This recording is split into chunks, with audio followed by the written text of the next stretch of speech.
You ever get the feeling your life's about to become a viral video?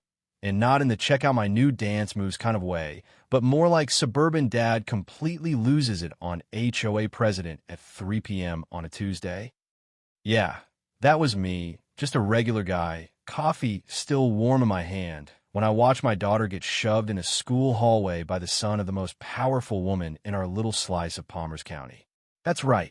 He puffed out his chest and told her, "Move, new girl. This is my hall." Cute, right?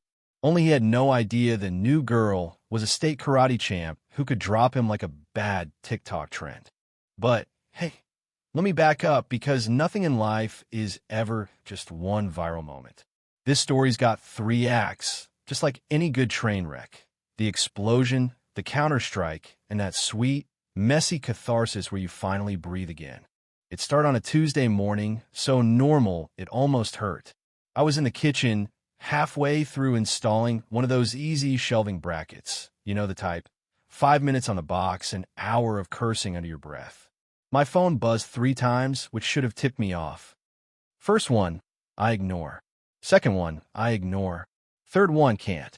I glance down and see a blurry video thumbnail. A big kid in a Westfield High Letterman jacket. Arm out, a smaller kid stumbling. My kid, Stacy. Everything tilted. Bracket didn't matter. Breakfast didn't matter. Only that shaky video, sent by one of Stacy's friends, with a single line, "It's fine, Mr. McCoy." Stacy handled it. Handled it. That's my girl, I thought, because ever since her mom, Sarah, passed away, my whole job has been teaching Stacy to handle things. Not just rent and groceries and where do you put your shoes, but how to walk tall and not let the world push you around.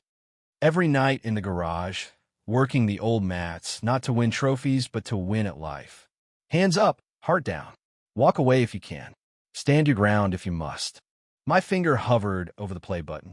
Half of me, the dad half, wanted to storm that school, rip lockers off the wall, teach every bully a lesson. The other half, the part that trusted my daughter, needed to know what handled it meant. So I watched. The video shakes, shot by some kid hoping for a brawl. The hallway's packed, lockers and backpacks, a river of teenagers. There's Jordan Lucas, broad, confident, and with a smirk that only comes for wearing a jacket with your last name stitched in gold. He's got a squad. He's blocking the way. And then Stacy steps in, cool as you please. "Excuse me," she says, voice as steady as a metronome. Jordan laughs, shoves her. Hard. 2 hands to the chest. The crowd leans in, phones up, hungry for blood or drama, or just a break from algebra. Stacy stumbles, catches her balance, looks him dead in the eye. "Problem?" she asks, voice level calm. Jordan tries to goad her. "Yeah, you're the problem, new girl. You're in my way." Shove again. This time, though, Stacy's ready.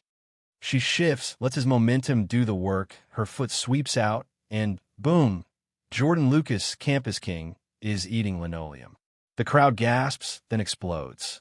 Stacy doesn't gloat, doesn't even look at him, just fixes her backpack, shrugs at the camera, and strolls off as the sea of students parts. It's like Moses if Moses wore Converse. I let out a breath I didn't know I was holding. Pride, fierce, wild, surged through me. But right on its heels was a heavy, cold knot in my gut. Because I know the Lucases. Everyone does. Karen Lucas and her husband, Roger, they run the Palmers County HOA like their own little fiefdom. And if there's one thing folks like that can't stand, it's being humiliated in public. Especially by a new kid with a wicked leg sweep. When Stacy got home that afternoon, she was nonchalant as ever, headed straight for the fridge. "Got any of that lemonade left?" she asked, as if nothing had happened. I tried to play it cool. "Yeah, back left." But my brain was replaying that hallway scene, frame by frame. "So how was school?" I tried. She grinned, wiped her mouth. "Algebra is still pointless." Mr. Davidson gave a pop quiz. Jordan Lucas learned a little something about physics. She said like she was reporting the weather. I held up my phone. His friend were kind enough to document the lesson. Stacy peeked at the video. Oh, good. They got my good side. We both laughed, but my worry didn't fade. "You did good, Stace. Just like we practiced, controlled, clean, de-escalate until you can't. I'm proud of you. You know that, right?" She nodded, a little softer now. I know, Dad. Breathe in, breathe out. Don't start a fight, but be ready to finish one. She paused, set down her glass. But this is Palmer's County. That was Jordan Lucas. His mom is Karen Lucas. And that's all that needed to be said. We'd only lived here 6 months, but already we'd learned that Palmer's County HOA was less about community and more about control. We moved here for peace after Sarah died. A fresh start. Smaller house, bigger dreams. But we hadn't counted on Karen Lucas. Roger, her husband, was technically president, but Karen was the real engine. Clipboard, ruler of all things petty. She once told a neighbor, rules are for people who can't afford exceptions. She'd already written us up for leaving the recycling bin out 3 hours too long. If she was a cat, she'd had a hairball every time she saw our lawn. She's going to come after us, I said. Stacy sipped her lemonade, shrugged. Yep. So, set up a perimeter? Dig a moat. I tried to joke. Nah, too much paperwork with the HOA. Violation of some landscaping bylaw. We both smiled, but the question hung there. What mattered more, keeping our heads down or standing our ground?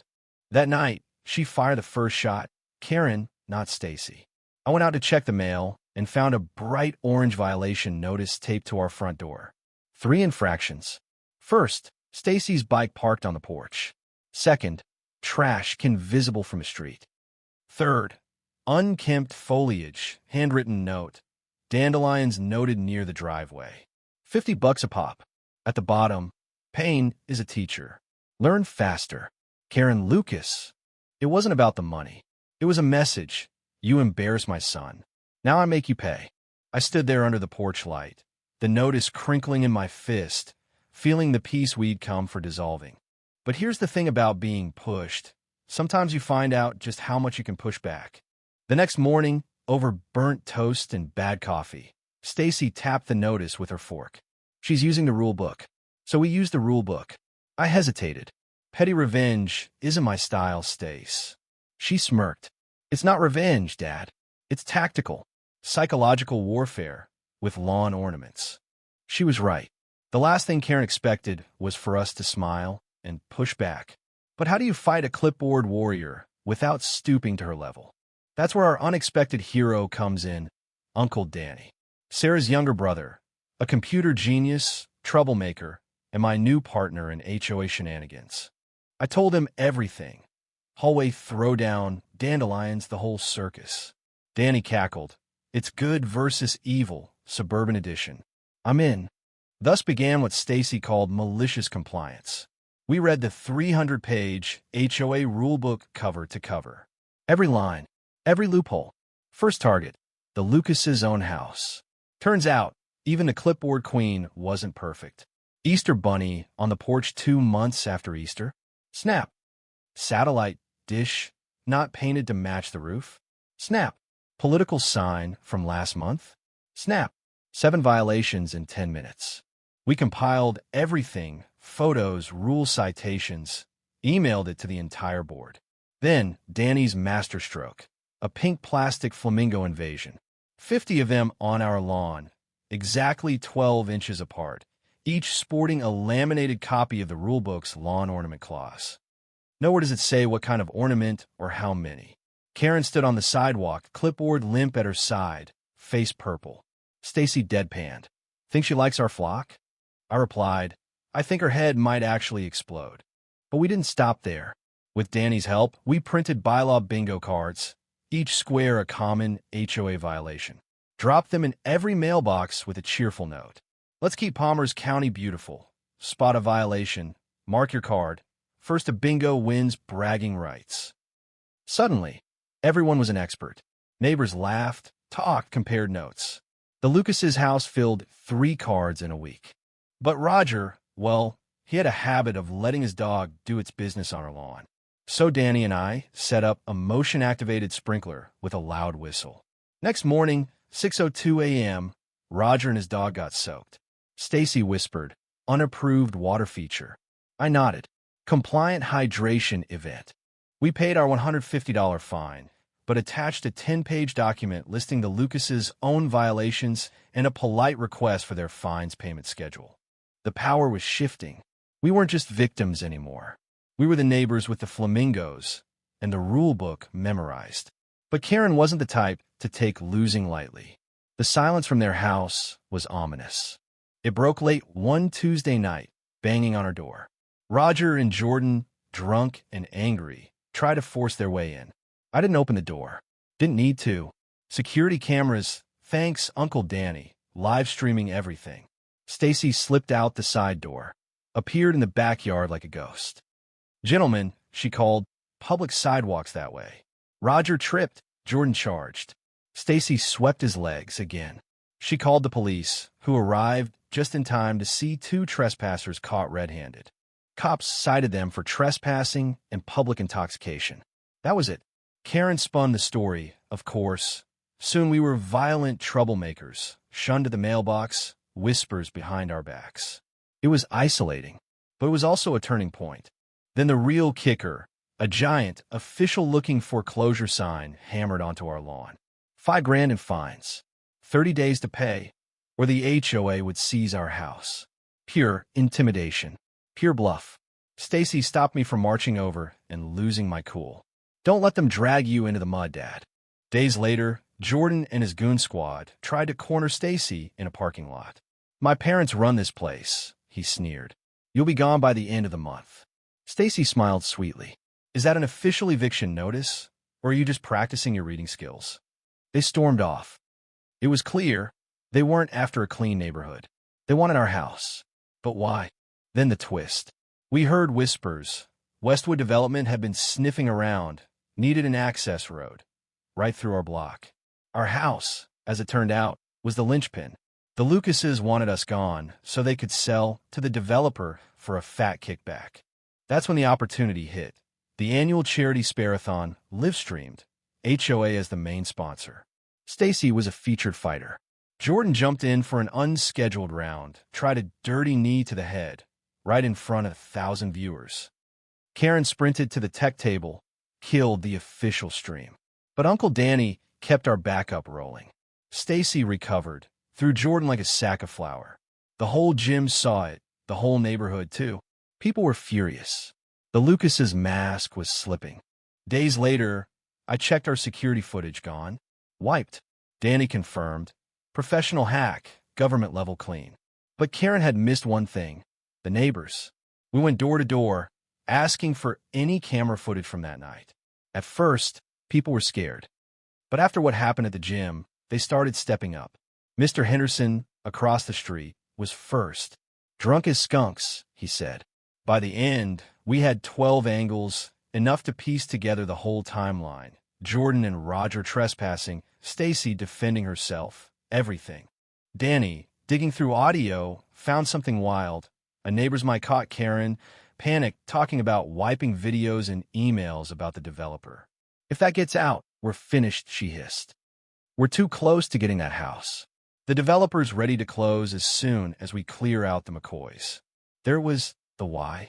Then, one morning, a plain manila envelope appeared on our doorstep. Inside, an email chain between Karen and Westwood Development, promising them our property for a $100,000 finder's fee. She'd been targeting us from the moment we moved in. Stacy and I sat at the kitchen table, evidence everywhere. "We could go to the cops," I said. "We could," she replied. "But everyone needs to see this.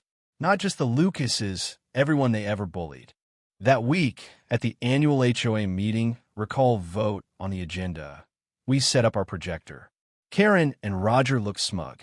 I invoked Article 3, Section C, 10 minutes to present evidence. They had no choice. 10 minutes of video, Jordan's hallway shove, the night ambush, the dirty fight at the gym, Karen killing the feed, the audio, the emails. The room went silent, then erupted, angry, not at us, but at the Lucases. Officer Miller, the cop from A Night of the Trespass, stepped forward. "Karen Lucas, Roger Lucas, you need to come with us. We have a warrant for conspiracy, wire fraud, and witness tampering." Karen screamed, "You can't do this. I'm the HOA." But she was just a woman in handcuffs now. Roger looked ready to cry. Jordan, in the back, tried to slip out, blocked by neighbors. The recall vote was unanimous. The Lucases were done. Justice at last felt real. Not the kind you find in rulebooks or on court TV, but the messy, satisfying kind where the community stands up and says no more. They lost their house, their power, their respect, moved out at midnight like cowards. The neighborhood started to heal. The new HOA board froze fines, audited everything, paid back thousands to families who'd been bullied. Flamingos popped up on lawns everywhere, a symbol of standing tall with a wink. Stacy started a Stand Strong class at the community center, teaching kids not just how to defend themselves, but how to use their voices, how to know when to walk away and when to stand their ground. Every Saturday, the room was full. And me? I learned something the hard way. Peace and justice aren't opposites. Sometimes you have to fight for peace with every smart, stubborn, creative bone in your body. Sometimes you need proof, not just fists. Sometimes the fight isn't about winning for yourself, but for everyone watching, hoping someone will stand up. One evening, sitting on the deck with Stacy, the air soft and quiet at last, she said, "Maybe we should take down the flamingos." I looked out at the little sea of pink plastic soldiers. "Nah," I said.